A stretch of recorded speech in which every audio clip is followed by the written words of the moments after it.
sa layuning mas paigtingin ang kampanya kontra kriminalidad. Formal na inilunsad ng Police Regional Office 6 ang ika-31 Crime Prevention Week sa Iloilo City. Magbabalita dyan si Patrolwoman Andrea Dominic de Palubos.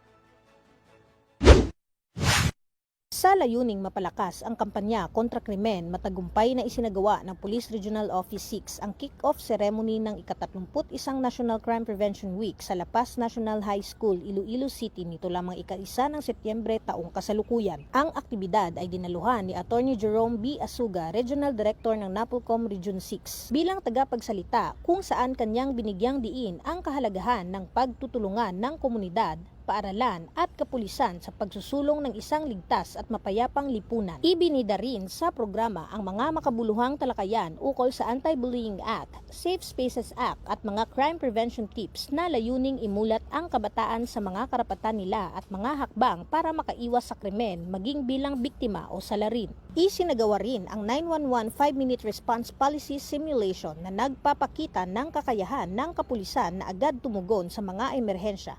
Isang konkretong patunay ng dedikasyon ng Philippine National Police sa mabilis at epektibong serbisyo publiko. Formal ding isinagawa ang ceremonial blowing of the whistle bilang simbolo ng pagkakaisa sa kampanya kontra krimen at namahagi ng mga advocacy materials sa mga estudyante at guro upang mapalawak pa ang kaalaman ukol sa kaligtasan at tamang asal sa komunidad. Ang mga ganitong inisyatibong gawa ay naglalayong hikayatin ang kabataan na maging aktibong katuwang sa crime prevention at palakasin ang tiwala ng publiko sa kakayahan at serbisyo ng kapulisan. Sa pangunguna ng Police Regional Office 6, patuloy ang Philippine National Police sa pagsusumikap na gawing ligtas ang bawat komunidad mula paaralan hanggang lansangan. Sa pamamagitan ng mga ganitong inisyatibo, hindi lamang nila isinusulong ang batas, kundi pinapalakas din ang boses ng kabataan bilang tagapagtaguyod ng kapayapaan. Mula dito sa Police Regional Office 6, ako ang inyong Police News Network Correspondent, Patrolwoman Andrea Dominic de Palobos, alagad ng batas, tagataguyod ng balitang pulis.